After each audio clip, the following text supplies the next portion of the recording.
Bonjour à toutes et à tous, revenons sur 4 principales délibérations adoptées lors du dernier conseil métropolitain. La MEL réorganise son exécutif. Suite au décès en juillet 2024 d'Alain Bernard, premier vice-président, le conseil métropolitain a procédé à une réorganisation de son exécutif. Ainsi, Éric Skironka, maire de Seille-les-Lannoy, a été élu premier vice-président de la MEL, Mathieu Corbillon, maire de Saint-Garan-Wep, et jusqu'alors conseiller métropolitain délégué, a été nommé 16e vice-président en charge du parc d'activités et immobilier d'entreprise, urbanisme commercial et aménagement économique. Enfin, Dominique Legrand, maire de Marquette-les-Lilles, a été désigné premier conseiller métropolitain délégué en charge de l'aménagement numérique du territoire. Des nouvelles rames de 52 mètres pour la ligne 1 du métro.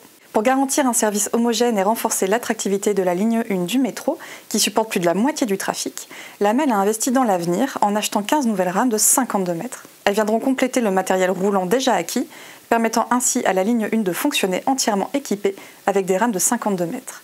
Pour moderniser le parc affecté à la ligne 2, 27 rames actuellement en service sur la ligne 1 y seront transférées. Cet achat d'un montant global de près de 210 millions d'euros hors taxes a pour objectif d'améliorer la qualité du service et de répondre aux enjeux de mobilité avec des rames modernes et adaptées pour une mise en service prévue en 2026. MEL 2, un projet immobilier stratégique et durable. Cette initiative ambitieuse vise à construire un bâtiment à proximité immédiate de Biotope, permettant le regroupement des agents situés à Euralliance et au poste central de régulation de Lille, avec une capacité d'accueil de 700 agents. Cette construction se fait en réponse à la fin du bail de location d'Euralliance, prévu en 2029, et dans une perspective d'investissement financier. En effet, les travaux de mise aux normes d'Euralliance sont importants. La création de MEL 2 permettra d'économiser 2 millions d'euros par an par rapport aux frais d'exploitation prévisionnels d'Euralliance. MEL 2, c'est un bâtiment éco-responsable de 20 000 m² qui disposera d'un parking souterrain voiture et d'un parking vélo.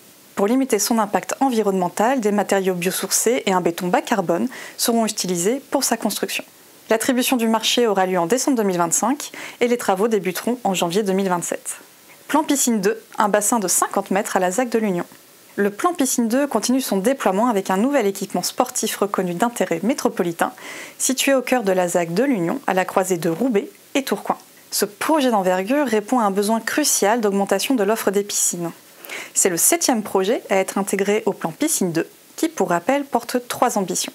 Assurer la pérennité des équipements actuels grâce au fonds de concours en investissement, favoriser l'apprentissage de la natation pour les scolaires grâce au fonds de concours en fonctionnement, et construire de nouvelles piscines pouvant accueillir à la fois les jeunes en apprentissage de la natation et les clubs métropolitains de haut niveau.